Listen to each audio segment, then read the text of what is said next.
NTE has been out for a while now, and I've been thinking about this game a lot, because compared to games like Wuthering Waves, the excitement around NTE feels weaker than it should, at least to me. And after watching other creators' channels, looking at analytics, checking Google Trends, and also just playing the game myself, I think I finally understand why. And the problem isn't that NTE is a bad game. The problem is that players and myself are getting exhausted by the Genshin formula itself. And I think this is going to become a problem for a lot of future gacha games too. So yeah, let's talk about it. So starting off, the biggest issue in my opinion is what I like to call Genshin formula saturation. And by that, I mean the entire structure of these post-Genshin gacha games. The leveling systems, the stamina systems, the dailies, the gear grind, the talent upgrades, the long-term progression overall. So essentially, almost every mainstream anime gacha after Genshin Impact uses some version of the exact same structure. You level characters using boss materials and books, you level weapons, you farm materials for talents, you spend stamina, you do dailies, you farm gear, and you repeat. Now luckily,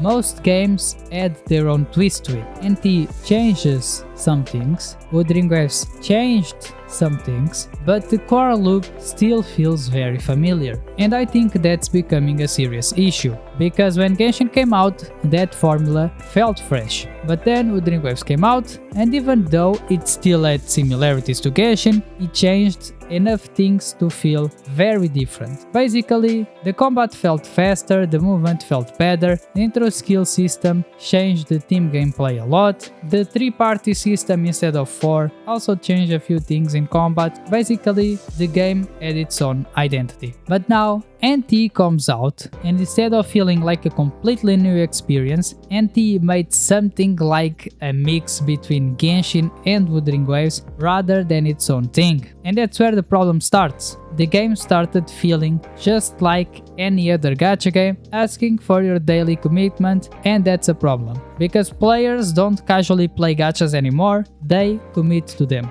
These games stop being games and start becoming routines. You log in, you spend stamina, you do dailies, you farm materials, you optimize builds, you repeat that process for months, sometimes even more. And once you already have 1 or 2 games doing that, adding another one becomes exhausting. Like, imagine this, you already play Genshin or Nikkei like me, then you add Wuthering Waves. Okay, it's manageable, but now you add NT on top of that too. Now suddenly, every day you have multiple stamina systems, multiple dailies, multiple events, multiple gear systems, multiple character grinds. And worst of all, they all start to feel the same. Eventually, the excitement of a new game goes away and gets replaced by one thought: do I really want another daily grind? And I think that is the real issue NT is facing. Not graphics, not optimization, not even combat is the core issue. It's time. These games compete more for your time than your money. And time is the most valuable thing a person has. Now, obviously, some games survive this problem anyway. Why? Because they offer something strong enough to transcend the formula. Some games survive because they have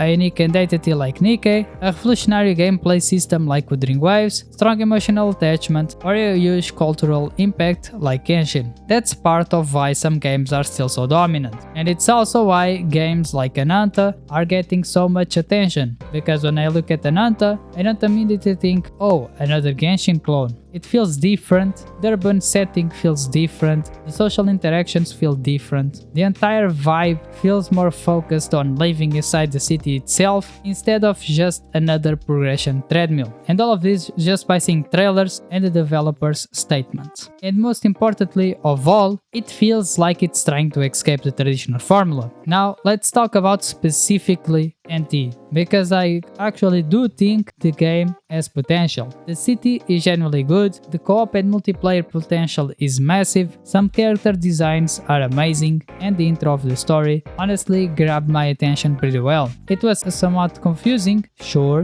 but it felt interesting. The problem is that after the intro, the game completely lost momentum for me, especially during the Tagido section. And at the time, I didn't think that quest was the worst thing ever made, but when I look back at it, yeah, it was pretty bad, I'm not gonna lie. And that was the moment where the game stopped feeling special. That's the important part, because before that point, I felt like, okay, this game could really become something huge. But after that section, it suddenly felt like the game fell into the same trap a lot of gachas fall into, filler. And once that feeling enters your mind, it changes the entire experience. Because now every new quest makes you wonder, is this actually important or is this just another filler section? And for a live service story game, that's dangerous, especially when players already have other games competing for their attention. Another thing that started worrying me was the analytics side of things. When I look at YouTube views, Google Trends, overall discussion, I noticed the interest dropped pretty hard after launch. Now to be fair, it did stabilize more than Enfield did,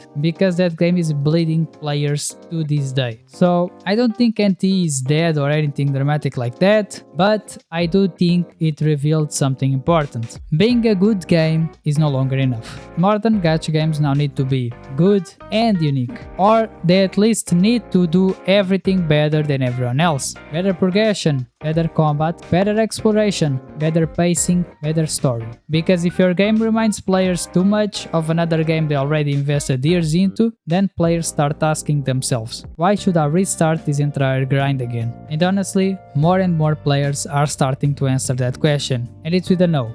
Personally, I still like NTE. I'm still going to play. I still see potential in it, and I definitely want to test more the co-op because I think that could become one of the game's biggest strengths. But I also think the market has changed. You can't just be another good anime gacha anymore. You need a real identity. Because when I look at games like Nikkei or Ananta, I don't instantly think about Genshin. But when I look at NTE, I can see some similarities. And I think that's the biggest danger for the game long term. Because the real question right now isn't whether NTE is good. The real question is whether players even have room for another game like this anymore. Anyway, those were my thoughts. Comment down below if you agree or disagree, because honestly, I think this could be one of the most important discussions happening in the gacha space. And yeah, subscribe if you enjoyed this video. Also join our Discord, we are daily active, and see you next time.